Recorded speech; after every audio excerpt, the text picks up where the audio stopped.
Bonjour à toutes et à tous, c'est Exo. Je vous embarque avec moi, direction la soirée de lancement des Amazonies spatiales à la Cité des Sciences et de l'Industrie. Au détour d'un module lunaire, j'ai rencontré Sylvie Poulain et Aline Maréchaux, une autrice et une experte ayant participé au projet. Elles ont accepté de répondre à quelques questions. Bonjour, je m'appelle Sylvie Poulain. Je suis une ex-pilote d'hélicoptère reconvertie 50% dans la reliure de livres et 50% dans l'écriture de science-fiction.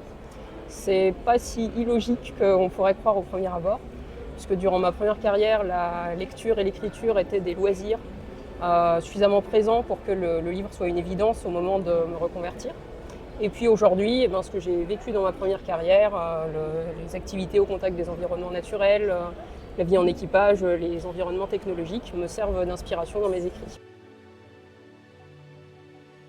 Alors je suis bien Aline Maréchaux, architecte, et moi j'ai un parcours plutôt hybride, c'est-à-dire que je viens du patrimoine.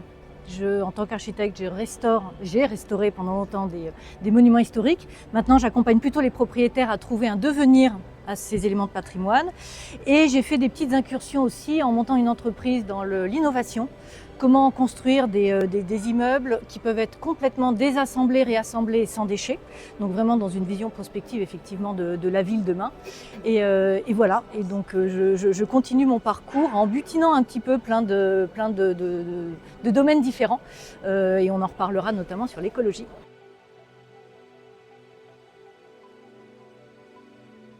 Alors je crois que le thème fondamental que j'avais envie de traiter à travers ce texte, c'était vraiment celui du rapport de l'être humain avec l'environnement, qu'il s'agisse de l'environnement terrestre ou de l'environnement spatial. Donc pour l'environnement terrestre, j'ai essayé d'imaginer quel allait être l'impact du changement climatique sur les sociétés, la société humaine. Et puis j'ai projeté les luttes écologiques d'aujourd'hui dans l'univers de 2075. J'ai fait un pari que j'estime optimiste d'un effondrement lent, que j'imagine grignoter petit à petit les institutions actuelles et permettre ainsi à de nouvelles institutions d'émerger, que j'imagine fondées sur la collaboration populaire et une meilleure conscience de l'inscription de l'être humain dans les cycles naturels. Et ensuite, j'ai élargi le point de vue, je l'ai étendu à l'espace. Je me suis dit, on cherche tout le temps la vie extraterrestre un peu partout. Qu'est-ce qui se passerait si on la rencontrait réellement ? J'ai placé cette découverte dans ma nouvelle sur Mars, à un moment où en fait on ne s'attend plus à trouver quoi que ce soit. Donc cette découverte rentre tout de suite en conflit avec des dynamiques et des problématiques économiques, avec la pérennité d'une mission scientifique. Donc c'est un peu tentant pour les découvreurs de mettre le problème sous le tapis et de faire semblant de n'avoir rien vu. Et donc ça va se révéler être un test sur la conscience environnementale de l'humain de 2075. Et tout ça va reposer sur les épaules d'une astronaute qui travaille pour un consortium privé et qui est la mère d'une jeune activiste avec laquelle elle est brouillée.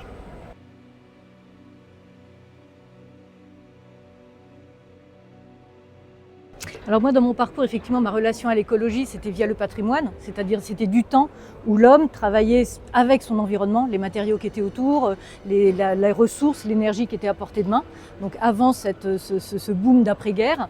Et ce qui m'a touchée justement dans le roman de Sylvie, c'était cette dualité entre l'extrême techno et la fille qui reste extrêmement terrienne et très liée aux ressources et aux vivants. Et en fait, moi, dans mon parcours, donc j'ai testé aussi de l'innovation, donc un peu plus technique, même si c'était low-tech. Et en fait, mon parcours et ma prise de conscience écologique s'est fait avec l'Institut des Futurs Souhaitables.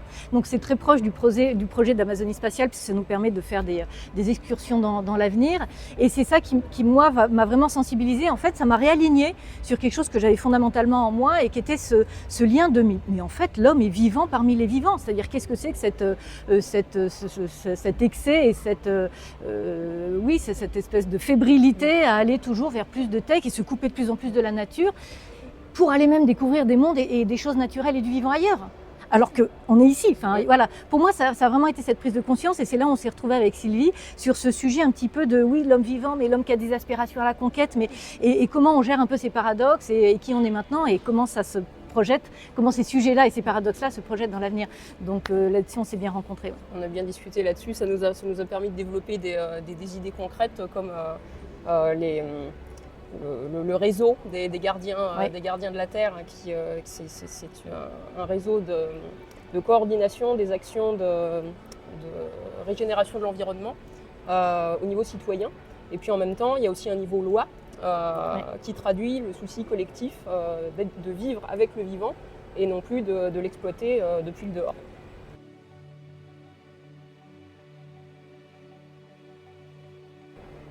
Là, je laisse Sylvie répondre puisque c'est elle l'autrice. C'est marrant parce que je n'avais pas pensé à cette connexion en fait entre les architectes. Alors du coup, je ne sais pas si tu sais qu'on parle souvent, on dit souvent qu'il y a deux types d'écrivains, il y a les architectes et les jardiniers. Les architectes ont besoin d'un plan, ils ont besoin d'étayer leur écrit par un plan précis dès le début. Les jardiniers ont plutôt tendance à butiner, à se laisser porter par leur inspiration comme elle vient. Moi, je ne me considère pas comme 100% architecte, je pense qu'on est rarement 100% de l'un ou de l'autre. J'aime bien avoir un plan pour partir. Et puis après, en fait, je fais la paysagiste, en fait. Je m'adapte aux contraintes du terrain et puis aux idées qui viennent sur le moment. Mais c'est assez, ça me fait penser à ton souci de remettre la végétation au cœur de l'architecture urbaine.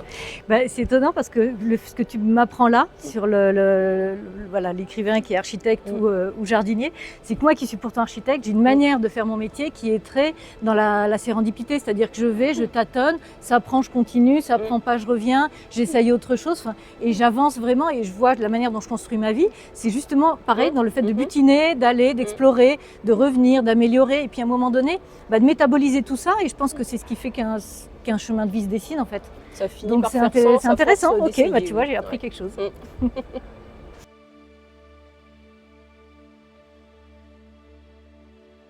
Alors c'est parce que je butine, c'est-à-dire que c'est justement dans le réseau de l'Institut des Futurs Souhaitables, à un moment donné, sur le WhatsApp du groupe, je vois une proposition de tiens, il y a Amazonie Spatiale, une résidence littéraire, etc. Et moi l'espace, je suis un petit peu technosceptique, donc moi l'espace c'est un sujet que je tenais un petit peu à l'écart. Et là je me suis dit, vas-y ma vieille, vas-y, va te confronter à ça, va voir ce qui va s'y passer, va voir comment tu peux contribuer. Et comme je voyais que dans les experts, il y avait beaucoup d'appels à candidature plutôt sur les scientifiques de l'espace, je me suis dit, elle est où la notion d'habiter ? Elle est où l'Amazonie dans l'Amazonie spatiale ? Il est où le vivant ? Il est où, etc. Et je me suis dit, je vais essayer. Voilà, et puis je me suis dit, c'est là où j'utilise le titre d'architecte, même si je ne me prends pas pour une architecte aujourd'hui, je ne pense pas que je fais partie de ceux qu'on appellerait des architectes aujourd'hui. J'ai été trop transformée et polie par d'autres choses. Mais c'est à ce titre-là, je l'ai utilisé. J'ai dit, écoutez, si vous avez besoin d'un architecte, ça fait toujours bien. Je me suis proposée et ça a été retenu. Mais c'est vrai que l'idée pour moi, c'était vraiment d'aller chercher là où ça gratouille pour moi. Et j'ai été extrêmement, très agréablement surprise et ça a été vraiment une découverte extraordinaire. Finalement, c'était exactement le but des Amazonies spatiales, d'aller chercher là où ça gratouille. Là où ça gratouille, c'est ça.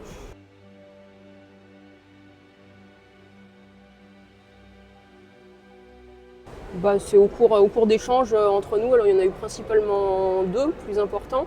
Le tout premier, au tout début de la résidence, quand je cherchais des idées qui puissent résonner avec mon envie d'écrire sur le rapport humain-environnement. Je me rappelle que tu m'avais dit de chercher du biomimétisme de concepts plutôt que d'objets, de la bio-inspiration, et puis de penser à réinscrire l'être humain dans un métabolisme planétaire. J'avais adoré ces termes-là. Je continue à les garder en mémoire d'ailleurs. Et puis un peu plus tard, quand je cherchais à traduire ces concepts en pratiques concrètes, on s'était reparlé à ce moment-là. Je réfléchissais sur les idées d'hybridation. Oui. Alors je savais pas à quel point c'était une bonne idée de l'introduire dans le texte. J'avais peur que ça fasse un peu dystopique, parce que ça peut avoir mauvaise presse en science-fiction, l'hybridation. Un peu extrême, et je crois me rappeler que tu m'avais dit d'y aller franco. Ouais. Et du coup, c'est pour ça qu'aujourd'hui, dans la nouvelle finale, on se retrouve avec deux approches très différentes du rapport humain-vivant. La première, c'est l'approche de l'astronaute, qui est génétiquement modifié avec de l'ADN de tardigrade. Alors attention, j'adore les bestioles, surtout quand elles sont bizarres. Le tardigrade, c'est un animal microscopique qui est hyper résistant, qu'on peut trouver aussi bien dans les mousses quand on se balade en forêt que sur les sommets de l'Himalaya ou dans les abysses à 4000 mètres de profondeur. Et il présente la particularité, quand il arrive dans des conditions encore plus hostiles que les précédentes, et incluant le vide spatial, il est capable de suspendre son métabolisme pour éventuellement attendre quelques années de rencontrer des conditions plus favorables. Donc évidemment, ça peut être super intéressant d'injecter ces capacités-là dans un astronaute, mais du coup, c'est une approche vachement utilitariste. On prend dans la nature ce dont on a besoin pour en faire ce qu'on veut. Du coup, il y a l'approche opposée, celle de la fille, qui, elle, intègre vraiment son corps dans le métabolisme naturel, puisqu'elle porte un lichen incrusté dans son visage.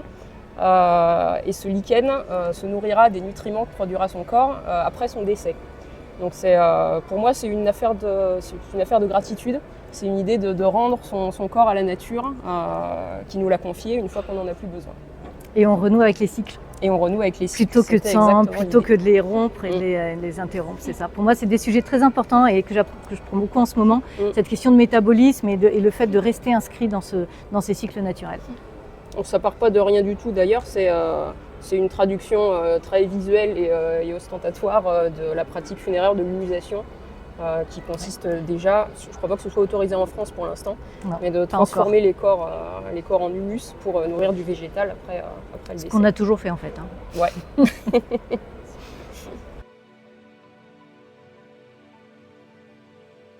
Je vais écrire. Ah bah. De manière organique, voilà. Vas-y Franco. Donc, je viendrais demander. Non, mais pas du même ordre. C'est-à-dire que moi, là, je rêve effectivement d'un petit ouvrage à la fois illustré et à la fois un peu de l'ordre de l'essai philosophique, justement, sur tous ces sujets qui peuvent nous traverser. Donc, je vois ça plutôt comme un projet créatif, mais c'est un échange qu'on a eu ensemble et où tu m'as dit ouais, faut essayer. Il faut y aller. Voilà. Je me suis dit que c'est le moment de poser ça là, devant témoin. Ça acte. Et moi, alors je sais pas, c'est pas encore assez détaillé pour que je puisse vraiment en parler, mais j'ai bien l'intention de continuer à creuser ces mêmes thèmes du rapport humain-environnement. De toute façon, la symbiose avec le vivant, l'adaptation au milieu, tout ça c'était déjà très présent dans mon premier roman Confluence. Donc j'ai envie de continuer à creuser le sujet dans des paysages différents. Haha. Alors pour moi, c'était le mot de la suite. Et pour toi, moi, c'est le mot du début. Alors on va faire chacune le nôtre. Pour moi, le mot de la suite, c'est se dire, c'est intéressant de voir comme l'humain a peut-être besoin de s'extraire de lui-même, d'aller loin, au-delà, chercher, pour finalement à un moment donné revenir et se dire que la vie, c'est ici et maintenant. Et l'enjeu, c'est nous dans le monde et c'est nous dans nos actions et c'est reprendre cette responsabilité. Et peut-être que l'Amazonie spatiale a permis de s'extraire, mais pour un moment donné, mieux revenir et mieux prendre soin de ce qu'on a en fait. Et moi, le mot du début, on a exploré plein de futurs possibles avec cette résidence et avec cette anthologie. Donc maintenant, c'est un peu à vous, lecteurs, de choisir de quel avenir vous avez envie. Laissez-vous inspirer. Merci. Merci. Merci beaucoup d'avoir regardé cet entretien. S'il vous a plu, pensez à nous le dire et nous en ferons bien d'autres. Abonnez-vous et likez, vous ferez des heureux.